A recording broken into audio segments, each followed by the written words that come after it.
We are back. Um, yeah, Jason, like another webinar. Currently, we're also live on YouTube, which is also very fun, and we're going to Indeed. test it out because we are using a new software program itself to optimize the quality of our webinars. And for this one, we are going to talk mostly about leaky buckets as partially like a little bit of a sequence on the brain dump where we had an amazing conversation about last week. Yeah. Um, so Jason, like, is there anything from your end that you want to discuss? Say, No, just yeah. Welcome back. We're excited to go into this today, and I'm excited to hear more about your perspective on this and exactly what do you mean by a leaky bucket? yeah, that's the starting point, right? Yep. Um, yeah, like last week we discussed just a little bit on the concept of the brain dump, and the brain dump is like the one centralized spot where you like dump all of your knowledge, your ideas, your actions, all of the stuff that you kind of want to know and keep track of. And there is then also a concept of that I call like a leaky bucket, and a leaky bucket is like sometimes the information that you actually put in there like dissipates or like gets lost in organization and stuff like that. What I noticed is that sometimes that like I want to reach out, or like I want to send a text, and then I am actually capturing the fact that I want to send that text, but then I'm not actually doing it, and I'm like, uh, yes, not really removing it from my system, but it gets lost in translation and Mm. in like the organizational stuff. And like my leaky bucket was massive before I was using the second brain methodology and the AIM concept and the PKS. Um, and it's still there. I'm still experiencing a leaking bucket sometimes. I want to turn off a couple of my somewhere my noise is coming in. I can't hear anything on this side, so it's all good. Okay, nice. Let me check. I think it's Telegram, like bling bling. Ah, the notifications. Yes. Yeah, Discord is terrible for that as well.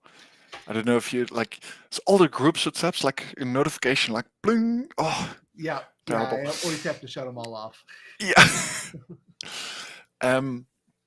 So yeah. The concept of a leaky bucket is sometimes like wanting to act like actually writing certain things down, like oh I need to remember that, but not actually having an organizational system in place for you to actually do that. So you did capture it, but you didn't actually execute it. So somewhere in between, you like Hmm. leaked that information or that action out of your system. Um, and what I still notice, is the fact of I'm aware that I need to do certain things, but like I kind of pretend as if I don't know that. Ah. And I don't know if this is a universal thing, which is sometimes the starting point of procrastination.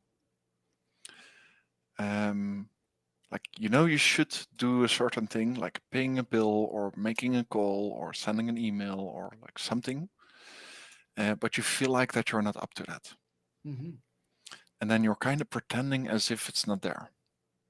Like let me just lose that email. Let me lose that note. Let me like maybe this is something that most people don't experience, but I do experience that sometimes. Um, yeah, so that's a little bit the basic of the leaking bucket. All right. Yeah, I think that's a very common thread for people, whether they are even using a brain dump, but especially if they're not even using the brain dump, there's certainly even more leaky bucket because there's more things that they've probably forgotten about or feel that they should have done that they aren't doing. That it's like, oh yeah, that's right, I remember that, but now they're on to something else, or they don't have a spot to manage it. But I'm really intrigued with your setup because you're doing the brain dump and you do have the systems to then bring it over. So where do you think or what's causing the leaky buckets in that scenario, since you do have the systems kind of in place? Yeah. Sometimes the fact that I like capture too much, Hmm. like I say yes to too many things, that I don't actually have the energy and the capabilities to actually process all of that stuff.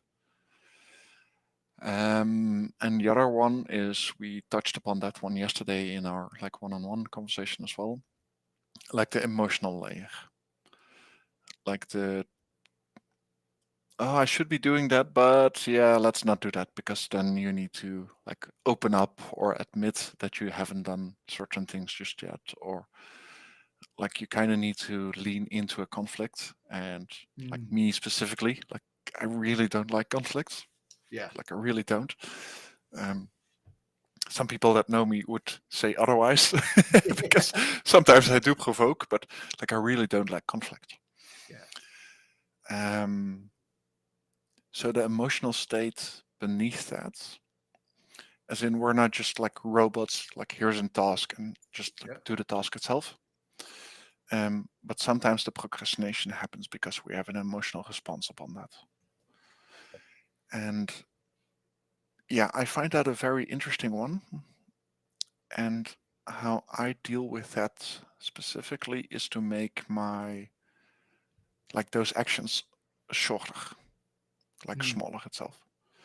So if I want to, like, sorry if you're watching, like if like I saw a WhatsApp coming in, but I didn't actually read it, I'm like swipe it away. Like then the first step, like I actually need to respond upon that WhatsApp. Um, my first response is like swipe it away, pretend it's not there. Because I'm also like fearful, like a lot of fear is in my system. Fearful on actually opening up to face it, whatever Mm. she says. So that would be the first step. And then the second step would be actually answering that, or actually phoning her, or calling her. Um, and yeah, is that the thing that I want to say? Yeah, I don't know. Yeah. So by breaking down the actions into more manageable steps, do you feel that it helps alleviate some of the emotional tie to the overall process? Is that what is giving you the ability to take action? Yeah, I think so. Yeah. Because in this case, like this WhatsApp coming in, um, I have an emotional response on how I think that she would react. Mm-hmm. And if I split it up on like first actually reading the text, then typing my answer like as separate tasks, is make sure that I still don't have a response from her until I actually like send that. So you need to like make it smaller and smaller and smaller until the thing that would trigger your negative reaction is so close that the only last thing is like enter. And then it's like, okay, like in a moment, not looking, enter. It's okay. It's okay. Like it sounds so stupid, but it's partially admitting that sometimes stuff like this is difficult. Mm-hmm. And what I noticed, like I see massive leaking buckets with other people as well. Like I'm sending a text to someone like, "Hey, I saw you walking." Like, "Hey, what's up?" And then when people don't actually respond upon that one, is either they are ignoring me, they are ghosting me. Like ghosting is a really big problem at the moment in the world, at least I think. Mm-hmm. Because I feel like that I'm talking in thin air, like you're talking to no one, and like including like mails that you send out to the government or job interviews, like no one actually responds. Like you feel like you're saying stuff to no one. And that whole concept of like the leaking bucket is that is the illness itself, or that's Uh-huh. I think, and it is like it's holding us back from actually being in contact with each other. Interesting.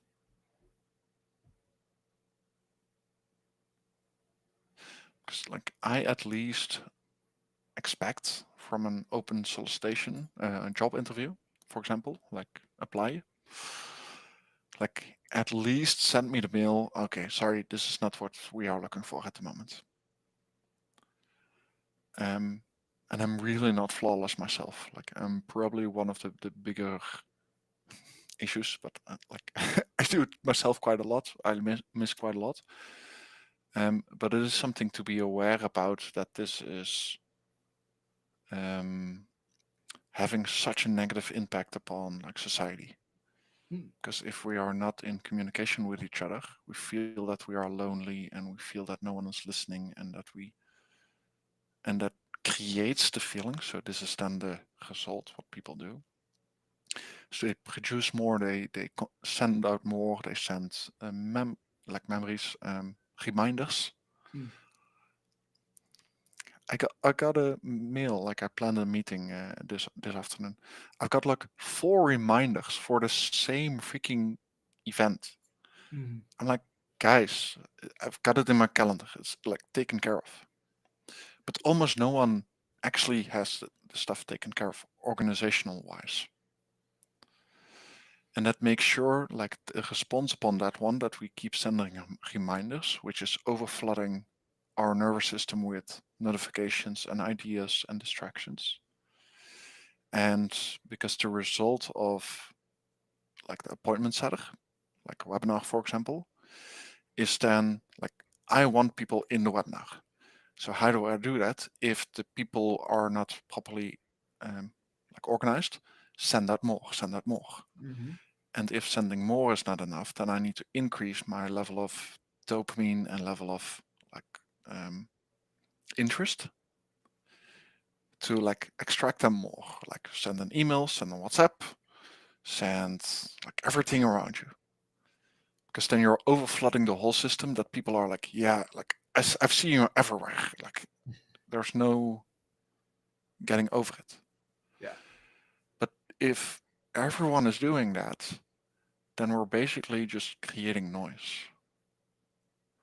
And the true challenge is to fix that whole um, concept of the leaking bucket from the individual, so we don't actually need those reminders anymore. This is a very big, uh, very spread out issue. And you've mentioned on a couple of different topics, even like the job resumes. Very much, I've got both my sons were sending out a lot of job resumes and getting no response back. So completely understand that scenario as well. And even if they could just automate, now they're automating more and more, as your resume comes in, what they read, at least over here in the States, they automate a lot of that. So why not automate at least a message back letting you know, okay, you're not a fit for this job, or whatever would be politically correct, way for them to be able to let you know, though, that they received it and you're not not a fit, so that you know that you could look elsewhere. So there's that one idea of, okay, how could we put in, I don't know about safeguards, but processes to help alleviate some of that. But then on the other side here, as you're mentioning, the needs, as people are trying to remind people if they are experiencing that leaky bucket, so they send out the additional reminders. So how do you take something that's so spread across the system right now? How do you uh, how do you help change that, since we're just one individual? Um, yeah, to really start with the individual. Um, as in, if like I really like, well, I don't do that just yet, but the idea is to work with companies itself and to like focus on choose the 10% of employees that function the best, like all of the managers, all of the like actually the high level, not the high level, but the high functioning individuals. Like let's imagine that they respond to every mail, respond to every interaction, every complaint that one of their employee is doing, then the employee level is actually like feeling as if they're being heard, because that's an emotional trigger beneath that. So like practically it's like almost like teaching them the getting things done system from David Allen, Hmm. as in like, okay, if someone comes in, like, okay, great, brain dump first. From the brain dump, turn it into the action management system, and with the goal of um, like controlling your actions first. Every action that like comes in, then you can control that. Comparison to managing your time, because managing your time is like filling up the time in such a level. Like, yeah, I'm busy. I haven't had any time for you. Like, yeah, but that's not actually. I don't think that's actually like a reason, or at least no. This is a symptom of a not properly working like system itself.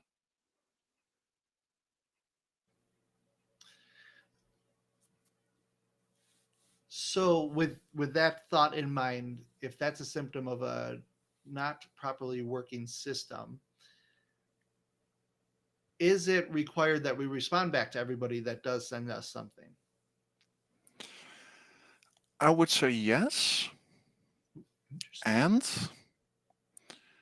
um, actually saying no, I don't want this. Stop contacting me. Sometimes that's the answer as well, Hmm. and like this is really like a learning shift for whole society, because it's very difficult to actually say that. Like, no, stop.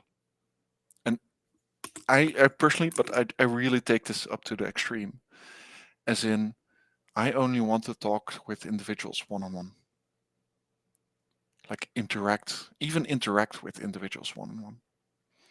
Like I really love my quiet and my silence, because like the internal dialogue that I have inside of my brain is like really amazing. Like really amazing. And every interaction, like imagine that I'm just like walking on the street and I see a group of people like half drunk and half annoying, like playing music and all of that stuff. While I am there and like tuning into my internal dialogue, my plan, my vision, and all of that stuff, I'm being distracted by that group of people because they're like living their own life. It's totally fine. That's reality. But um, with that same concept, whenever you are in a group WhatsApp and an overarching promotional mail is coming in or promotional message, then you're distracting me from like being me to the whole group for like 350 people. Like, let's not actually do that.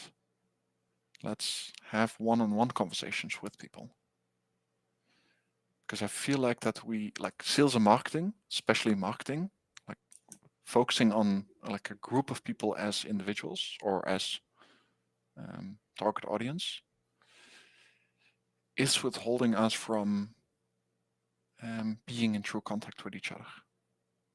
I really hope this makes sense, because this is quite a far thought. Yeah, we're certainly touching on a lot of different aspects as we're sharing and conversing, um, and I think it's valuable touching some of these deeper, more systemic problems, whether in connection, in culture, or in humanity per se, even, and continue to look at that to challenge what is currently going on, but also challenge how to change it, how to create change in that. Well, let's go with a simple um, example here. So you mentioned looking for the one-on-one conversations, Yes. but let's say you reached out to somebody. Would you prefer that they get back to you if they didn't want to meet and let you know, no, I don't want to hear from you, Tim, and close the conversation there, as opposed to you having to send out reminders asking again, or having to try to contact them further. Yes. Yeah. Yeah. And I can see Because that being a challenge for a lot of people to be able to lean into that. true. Yeah. And that starts with like my behavior upon like what am I responsible for. Like if someone like sends mail for that back, like, hey, thank you for saying that. I'll remove you from the list. Like, thank you. Mm-hmm. Like comparison to like, no, keep adding more information and more. Like, what do you mean? Like, no. Like, I could offer you this and this would help you. And like, no. Like, Yep. because we've been pushed so far beyond our limits when you're saying no and then people keep pushing, that it's very like it's a very tricky domain, but like respecting the no sometimes. Yeah. Oh, very, very much so. Um, so let's also look at it from this angle. I'm, in my house, and all of a sudden I'm receiving, we'll say, post mails or mail from, uh, promotional ads or whatnot. They are coming into my space, but then I have to, if I'm going to tell each one of them, no, no, thank you, don't send me that, then I expending more energy having to respond to them when I never even invited them into the space than I would just tossing that into the mail, or tossing that into the garbage, Yeah. excuse me. Well, the problem is that in a week you'll receive another one, and in Mm-hmm. 2 weeks another one, and in 3 weeks another one. So one would it be like the break-even point comparison to like you sending a message back to them saying like I don't want to receive that anymore, comparison to receiving that for the rest of your life once a week.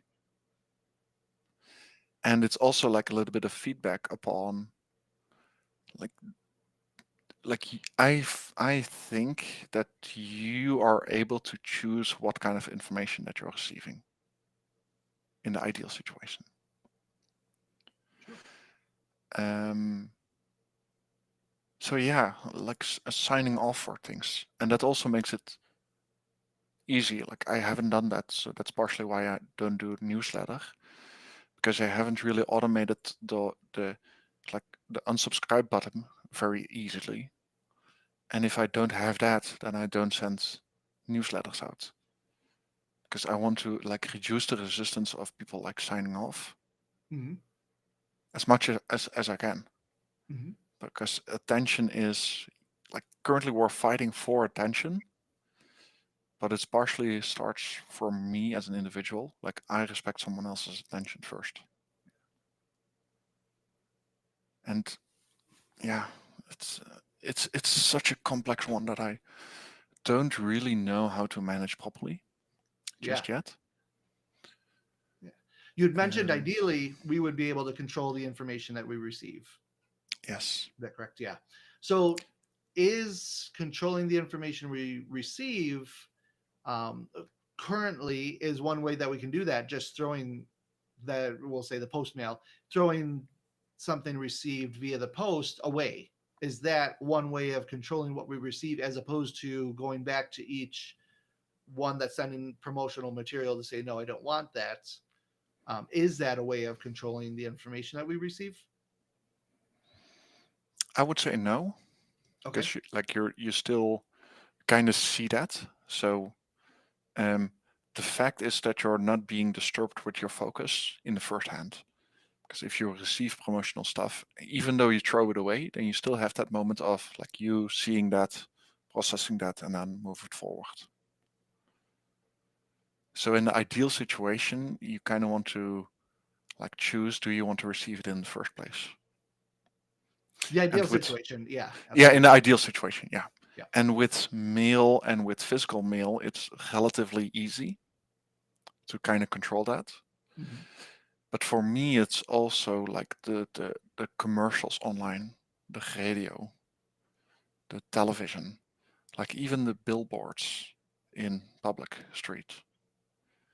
Like people are just paying that with the focus on capturing my attention, so I focus upon that one. Like my focus becomes holy, and I believe that everyone's focus is becoming holy.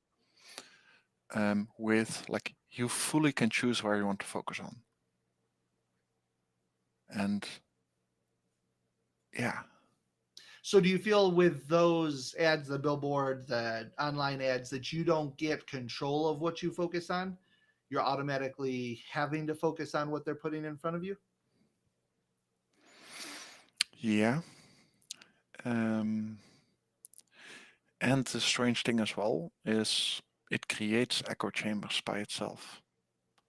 Because like the commercials like target on like, oh, I want to have like a man between 30 and 35 which is interested in self-development and spirituality and all of that stuff. So I'm going to give him more courses regarding that like profile.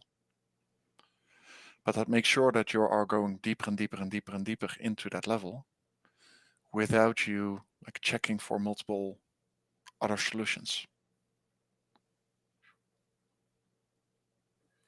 So that sounds like it's a lot of control that you're mentioning that these the ads have over the individual, like forcing them to go down further and further into Yeah, whatever subconsciously they're. like Yeah. a lot. Like most people don't even know how much it is. Because it even is like energetically within like the emotional scale. Like if you constantly hear people complain on the radio about a certain thing or use arguments which has an emotional reaction of fear underneath it, then your subconscious is actually triggering fear emotion. And with that fear emotion, you're going to deal with that to your family members and to your colleagues and all of that stuff. So do you believe we've got the control over though turning on and off the radio? We've got the control over watching something online or not watching something online. Yes. So the same with the news. I don't know how it is over there, but the news, tends to be fear mongering. It generally because that's what sells. So we've got the choice not to watch the news, though. Is that it? I mean, if we've got the control there, how are we saying that they have the control? If we have the control of what we watch, what we give our attention to. Um, I'm trying very hard to like skip the news by itself, Mm-hmm. and sometimes I still like capture it. But like this is not like um, just like a policy or like a shift, quick shift. Um, um, yeah, because it's kind of like influencing, and you'll always have that. Um, yeah, I don't know exactly how to explain that. Because yes, we are in control with turning off the devices, and like if you actually like walk into the city itself, yeah, like you're being distracted by other um, storylines, individuals, and stuff like that. And that's why I'm saying like in the ideal situation, I don't even want to um, interact with people that are doing something else with like their life. Their like and it really feels lonely, but it's um, if you're in a really great space for yourself alone, then other people are like a limitation or a distraction comparison to your true self. And with that whole journey of spirituality, it is like becoming conscious of your own subconscious, Mm-hmm. like thoughts, methods, and all of that stuff. And while you are doing that, and other people are just like present, um, then the journey isn't going as fast. So does the choice then become not to go into the city where there are people and rather go to a monastery? Yeah, almost. Yeah, Yeah. yeah, And is that allowing space for both types of people, those that do want to interact and those that want to be alone? yeah. And that's like currently not the case. but like I deliberately choose, like I buy for or I pay for YouTube, for example, to not have actually the ads in between. Same goes for Spotify.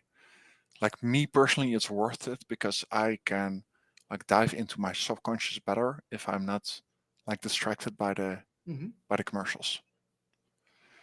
And there is a reason behind that. That's also why I feel like that I'm pretty like well in tune with myself as an individual. Um, but there are so many people who aren't in that state yet, and part of this conversation is showing those people like, okay, like be careful upon how much that you're being influenced by external forces without you even noticing it. Hmm. Because like I do speak with people are like mindful, quiet. Like, what do you mean? Just like do. Like Yeah. their only vision is like do. Like that's the reality upon the world. Yeah. And that is like indoctrinated from like not deliberately, like it's not an evil device that just like, but this is how it has grown. Um, Certainly. yeah. Yeah. Let me step back to I guess we'll stay in that same vein. If that's the current culture and we can make choices to, like you said, pay for not having ads and go to a quiet place as opposed to a populated place, uh, is it more about just making mindful choices, or is there a push? Do you think that the culture needs to change? Um, both, and it starts from the individual. So, like, I can only do me. Like, I can't really change the culture itself, but um, I can be the version that I want to be, like the way that I like interact with other human beings, and at the same time, um, while my influence is growing, like my impact, like I influence more people. So in that Mhm. case, yes, I do influence the culture, but I don't want to like put the blame onto the culture and just like complain about the culture itself. That's just like me being like living the way that I envision without um without forcing myself upon them, like how they should interact. Even though sometimes I kind of do that because I feel like, guys, are you like still not seeing this? Holy smokes, guys! And that's what recently happened in the group. Yep. So how do you balance that?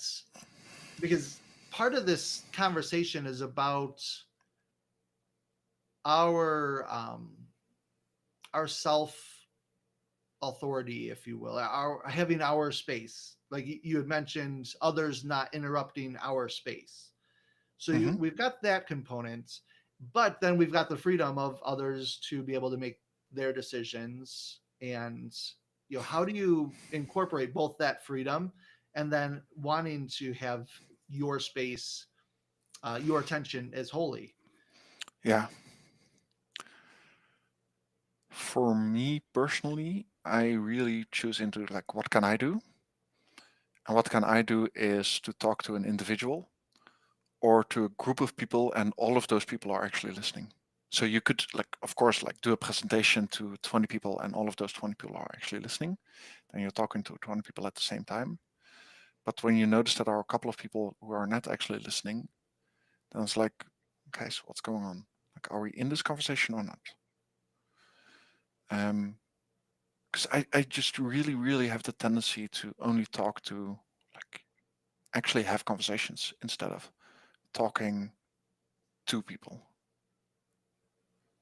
And quite often, what will happen, like now, Jason, like it's actually like you and me talking, even though sometimes like I fall back into the gap, like, oh yeah, we're live, but it's actually just like you and me talking. Mm-hmm. And that is such a different way compared to me playing a role and then expecting like, hey, tens of thousands of people will watch this. Like it's a different energy. Yep. and I'm losing contact with you as an individual if I play that other game. Mhm. And my goal is to be as close in contact with you as possible. So that kind of starts at the beginning with like what can we do comparison to what we can expect from other people. Very true. Are you willing, in order to be able to reach more? So we're limited if we're all one on one, and if the Yes. desire is to reach further. So, in growing that reach, communicating one to many seems like it's got to be a must, unless you cut the one on ones down to very short interactions. Yeah, yeah, that's like because there is so much power into it. That's the thing. Um,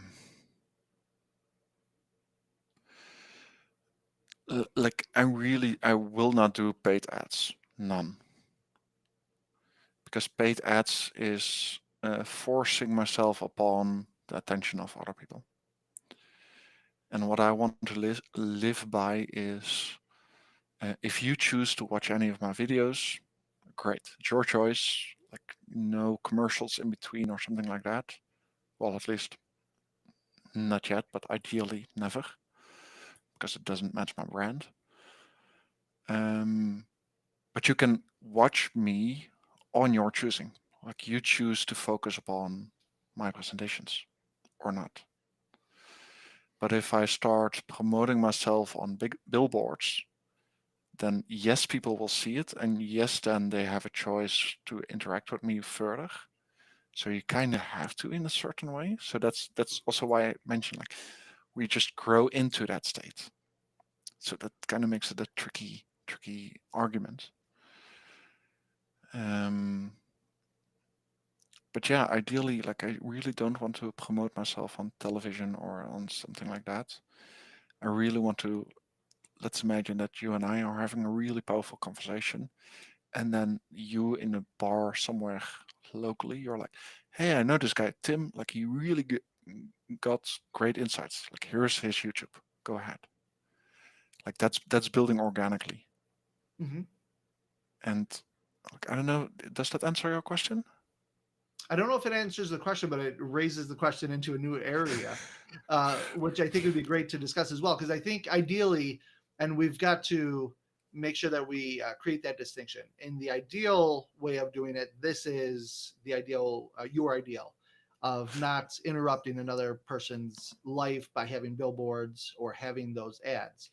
In the reality of playing with, okay, the way that the culture is right now, and approaching that, a question that came to me while you were talking about the ideal is putting an ad in a group where there's 300 people in the group, not an ad, sorry, not a paid ad, just an advertisement of even this conversation.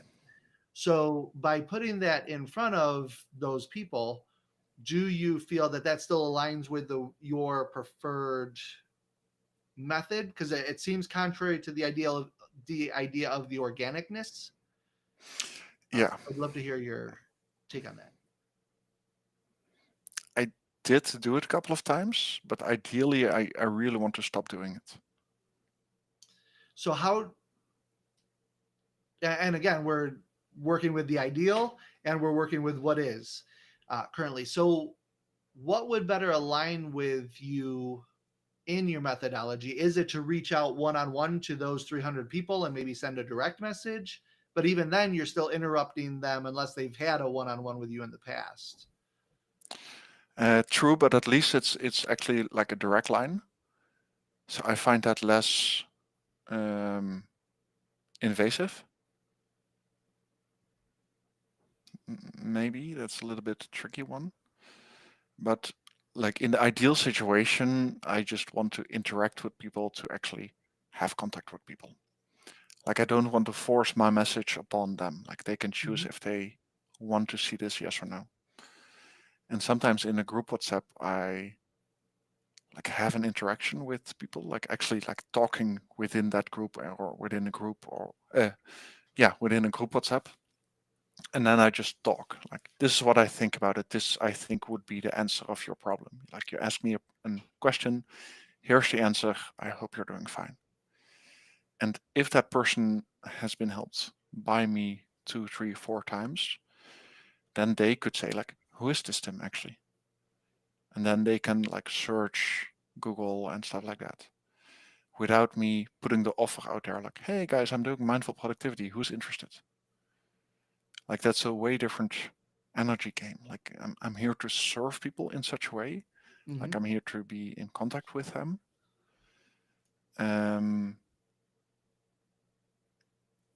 Yeah, and I'm slowly stepping out of group WhatsApps, especially those big ones. Yeah, because I could see that being a conflict, because even having a discussion within a group of 300 people means there's 298 others that may not uh, want that, or may not be interested in what even that discussion is. Even if it's amongst half of the group, you still have half of the group that Yeah. that would violate, kind of what you're looking at for your ideal. But I still But find it very difficult. Yeah, go ahead.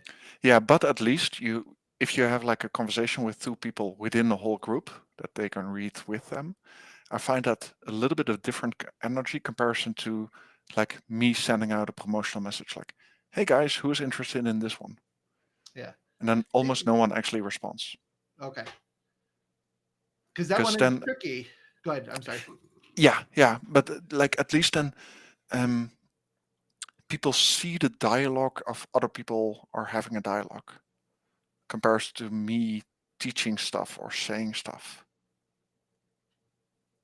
Yeah, because I'm quite torn on this one. Would I want to engage in somebody else's dialogue, or even focus on that? Because that seems like a draw away from what I want to focus on. But if somebody's offering a course or class or something that would be beneficial, it's like, oh, that's worth a quick look, because I can look through it, pretty quickly and say, okay, that topic interests me, that topic doesn't. Even though it's still invading my space by them, sharing it, but I would still want to be aware of that. Like, how do you get the message out without invading somebody's space? Unless it's even, because even if you reach out to everyone one on one, your initial reach out might be invading their space unless they've asked the question that you're responding to. Yeah, that's a tricky one. Um, for example, now in a group WhatsApp where people like send in promotional messages, like I would almost say, no, like only promote it in your own distribution network and don't promote yourself in other people's distribution networks. So who And determines? And real quick, just to tie into that, who determines whose distribution network that group app is? Is it the person that founded it? Is it the group consensus? Like, how do you determine that? the group owner, yeah, Group the owner? Okay. person who actually founded it. Because like if everyone is responsible, then no one's actually responsible. And that's a big problem within communities itself. Mm-hmm. And then they grow into the average of the whole group. And those who are highly functioning, they get kind of ostracized. Or at least like, yeah, slow down. Like Yep. they're forced to slow down in such a way that they like get annoyed and then they just disappear. Like I Yep. noticed that in many groups as well. I'm like, oh, Yep. guys, I'm off. Like this is really not for me anymore. Mm-hmm. Um, No, I think that's actually a common pattern even throughout culture, throughout society. yes, Yeah. and I really think that this is, like I mentioned this yesterday, I think, or at the beginning of our conversation. This is in a certain way the starting point of socialism. Mm-hmm. Needing to be the average and have everyone be the same, like get the same information, get the same things. Like it's, I've been very fearful upon the whole the socialism part. It's not that capitalism is by definition better. Let me say that. I think it's better, but I don't think that's the best option just yet. Um, Yeah, but I see that happening quite a lot within communities and group WhatsApps. Hmm. That the person who is shouting the most and promoting the most, that they actually receive the most benefit from it. Mm. Yeah. And we did kind of derail from the whole concept of leaking bucket, but these are kind of related, but Yeah. because like this is of course like then the very, very big overarching society impact, the Yeah. impact on society. But this would massively solve it if, for example, if I like send a promotional message on the group, then I actually like expect from those 350 to actually have a response. No one actually does that, Right. but if I do that, then I kind of expect a response from those. And if I didn't have a response from those, then I would be like texting them one on one, like, "Hey, what did you think about my offer?" They barely saw the offer. So if they barely saw the offer, so what was that then? Like noise? Is no one actually watching the group anymore? Hmm. Like we're deliberately not hiding, but things are kind of becoming invisible because we use it to spam groups. And how you deal with that, as in you being very intentional, as in, hey, like I sent Jason an WhatsApp, like, Jason, you haven't responded. What's going on? Are you okay? Like sometimes that's the answer as well. And because we kind of lost that idea of like one-on-one contact, then we're not checking in with each other anymore. Like we're losing that social, like that blue zone, like actually connecting with each other. Mm.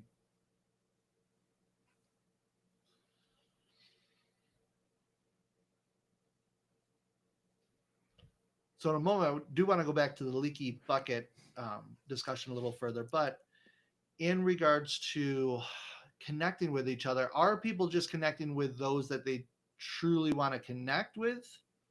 Do you think it's a issue of maybe just not everybody does want to connect with each other, but they're actually connecting with those that they care about? Or is it we're so overwhelmed with all the noise that we're not actually connecting with others?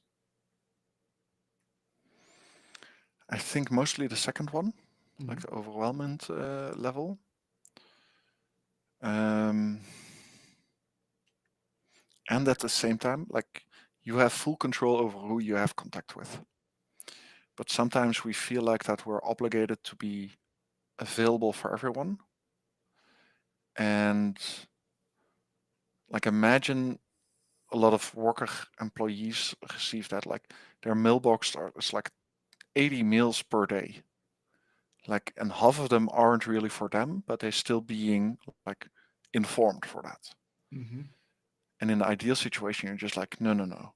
Only disturb me when you need me and no one else. Then we'll have a conversation. Like, my attention is not to a group anymore, but it's to you as an individual, Jason. And I'm still learning to like improve upon that because I'm not I'm not there yet like Yeah. perfectly because Yep. I also live in that same culture, in that same cult. Um, but it is the cult of the West, the fighting for attention and like scream as loud as you can to actually get attention. And we as grown-ups are pretty solid with that, but like think 10 years younger, like individuals 10 years younger, or like Mm-hmm. teenagers or even younger, they actually like scream for more attention because that's what they see around them. Like the more that you promote, the more attention that you actually receive, even though 90% doesn't respond. And yeah, it's such a big Now problem. that's really interesting that you mentioned about the attention, because if let's say you are a business and you do have a service that you want to get out there, you do want people's attention. So how they're going about getting attention, their method is the only approach to getting attention then that you feel does align with the ideal is just contacting people one on one. Yes, Yep. Um, because with one-on-one contact, you can actually like be in conversation with each other. Like, is this actually the thing that you're looking for Mhm. or not? Could be that you're like, no, I'm good. Ah, great. Do you might know someone? And then you go to the next one, and then the next one, then the next one. Um, without like you creating a social media following of 10,000 people with like dopamine, especially like if you're a pretty woman, it's like, oh, a lot of likes, a lot of followers, a lot of this. And while you are building your audience, you're distracting them from them being themselves. So interesting. But are they choosing to distract themselves from being themselves, or are they being Yes. forced?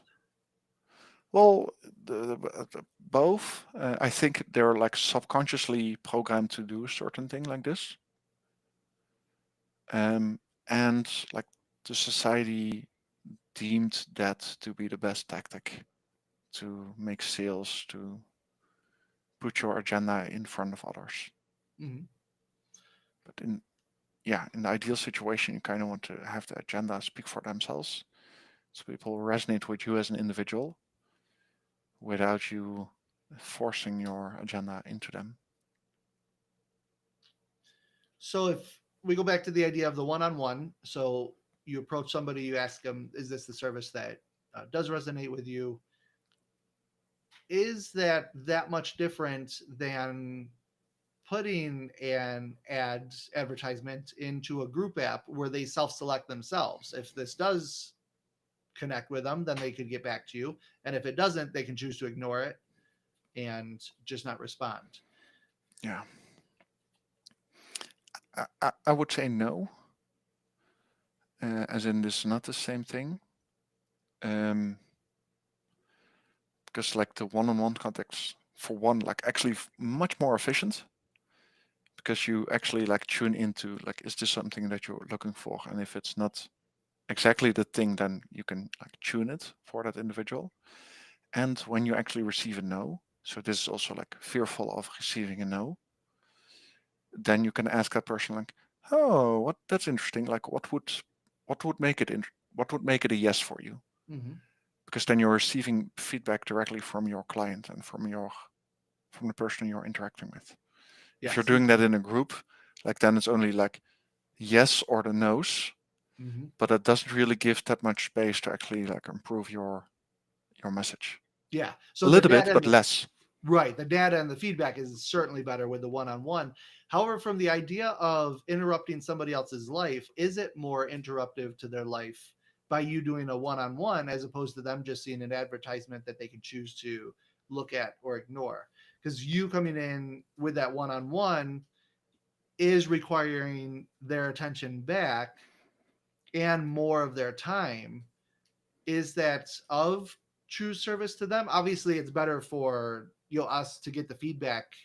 There's a lot of use to us, but is it truly serving them better than an ad would, or is it simply serving us better than an ad would? I think it's serving the receiver better if we don't have any commercials, but we only have like one-on-one contact. Because that means that, um, like, let's imagine that we live in a world without any commercials whatsoever. And the only pieces of value that you're receiving is like people that you have around you saying like, hey, like I'm doing this thing, this really helps. Like, would you be interested in that one as well to try that out? Like, yeah, maybe. Like, let me check it out. Because then everyone's message itself is organically grown without like fighting for attention for this. So you would only get the messages that are close to you. You wouldn't get a message that was further away. So I'm just thinking what came to me here is, let's say there's 500 corporations that are using commercials right now. So we say, okay, no more commercials. We only allow one-on-one. Do they then hire a workforce of people going out to each individual to knock on the door one-on-one? Is that actually any better than the commercials, or is that actually worse with still involving corporations and business? In the ideal sense, um, it wouldn't be hiring employees to like knock on people's doors, but it would be um, like optimizing the service so good that the customers refer new customers to them. So we'll go with that one. But then what happens if you still got 400 customers from different businesses that have had really great service, and they're telling you, "Oh, Tim, did you hear about this? Let's say this car, this car." And somebody else says, "Oh, Tim, this car, I've had this great experience with this car dealership," or and then somebody else comes, they've had a great experience, they're still sharing it organically, but you're still getting all of that input coming to you, and now it's a one-on-one as opposed to a billboard or commercial. Is that Yeah, still better, or I think so, yes. Or at least that's how I would like to prefer it. I don't know if it's better in general terms, Mhm. but at least I've got contact where people like, hey, go to that restaurant. That is a really great restaurant. Like if I know the individual and I respect the individual, I respect everyone, but if I have that person high in my value scale, then it's like, okay, if that person says that, then it's actually like a great restaurant. Then I base it on the reputation of that individual comparison to the ads of that restaurant. Because an advertisement itself is something artificial. And with a human referring me to a product or a service that they have highly funded, then it's like, okay, I trust that person that this service is actually good. okay, so it seems like then the determining factor isn't the amount of input that we're having, because a one-on-one from everybody would be more input than commercials in regards to time spent and our focus. But in this regard, the determining factor is the value of that, having a connection with that person and Yeah, having and receiving that input, as like the opposed to just quality cold. itself. Yeah. Yeah, and we do the same. We do this kind of same thing. Kind of. Oh, we're already late. Um, like very shortly, we already do it a little bit with like references and like Mhm. giving 5 stars and social interaction. Like we're kind of already doing that, but the more and more that we lean into that whole concept, um, the better it is, or I think the better it becomes. Because like no one would actually recommend you to drink a Coca-Cola. No one would actually do that. But they do have like great advertising, which feeds your subconscious of you wanting to have that. So you don't think the taste is also, I mean, it's formulated as a bit of an addictive product. So once you have had it, wouldn't you then be more likely to say, oh, you might like this as well? Uh, um, yeah, but being addicted is not like, oh, this is a great. Like, I wouldn't actually recommend a cola for someone else. Right. But even would you even realize that you're addictive, or is it just like, oh, this tastes great? You may not know the ingredients, you may not know the formulation of it. You're just partaking and it's like, oh my goodness, this thing tastes great. Why don't you have one? And then it seems like the information is actually what creates people deciding that cola isn't bad, like the actual makeup of it, not due to the experience of it. I feel I have not come across many people that have said, oh my goodness, Coca-Cola tastes terrible, don't have any. I hear a lot True. from people that say the ingredients in Coca-Cola are terrible, don't have any, not the experience of having it. Yeah. Yeah, but like everyone knows, for example, like Coca-Cola, that it's not actually good for your health and for your like sugar input and for your like. Everyone knows? Uh, I think so. Yeah. Okay. At least many. Let me say it differently. And like I never really heard someone like recommend Coca-Cola. I did hear people like recommend ice baths or cold showers or other things. And like there's not really a promotion ads on like go have cold showers. Why not?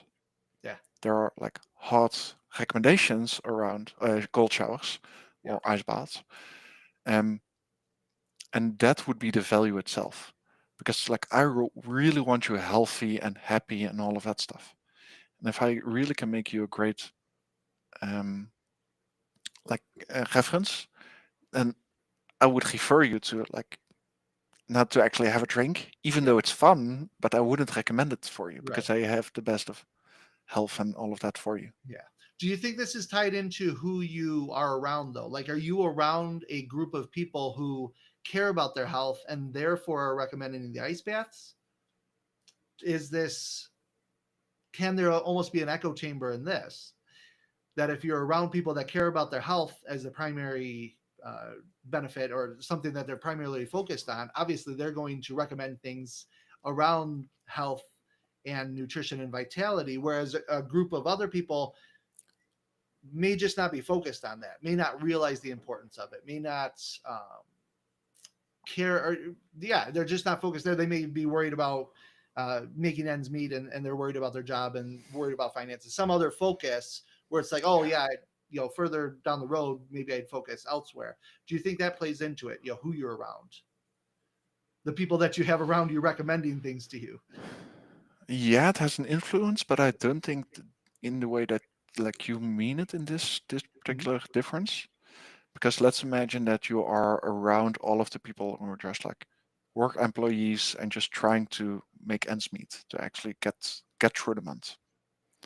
Like, and one of them has found a way to actually like, hey, let's like do a budget. Like, if you do a budget, then you actually like get out of this better. And then that one person like refers that information to the four other people.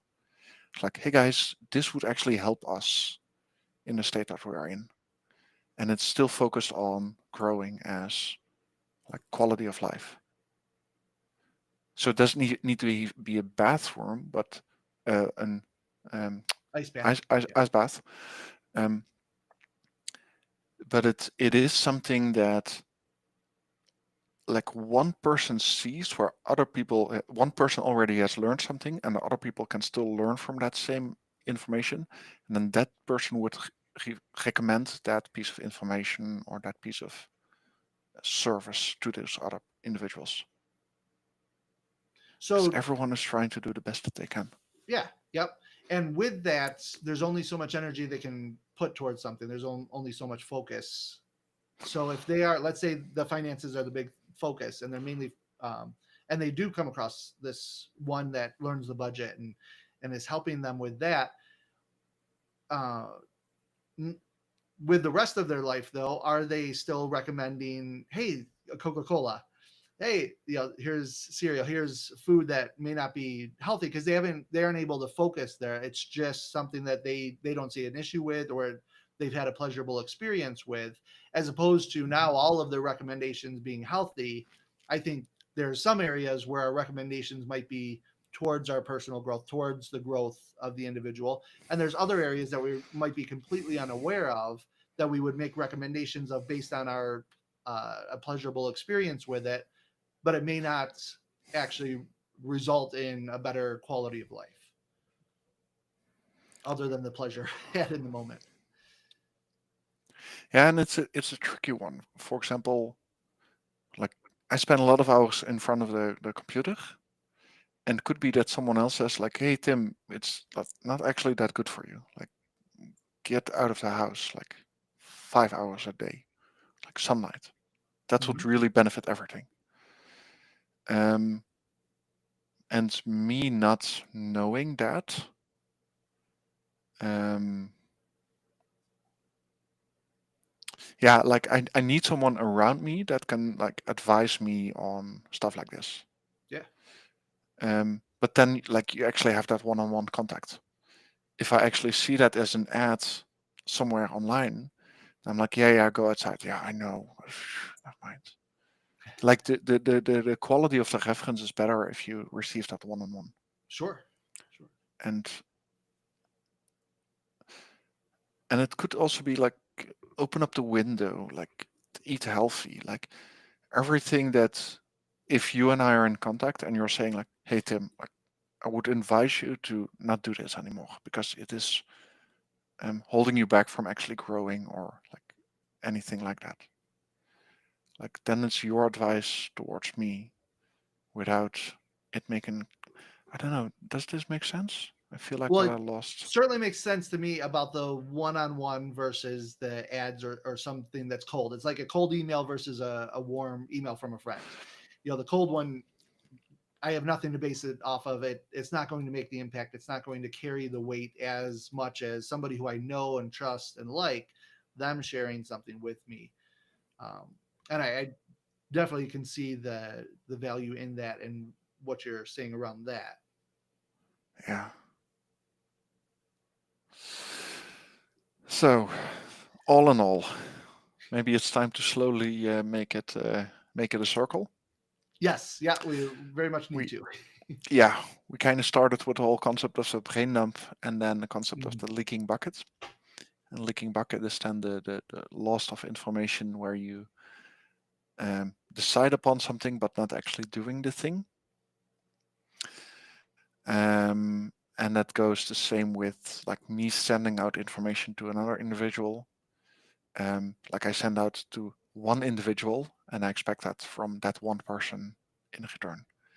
Like if I don't have any response back from that one person, like actually get back to that person. Hey, what's going on? Why haven't you responded just yet? Instead of me saying that to a group of 20 people and then being okay with not actually having a response. Because then it feels like my energy is not well put. So that's kind of the whole concept of the leaking bucket. We've gone pretty far. Yeah, I think we went very deep Yeah. and somewhat broad. Yeah.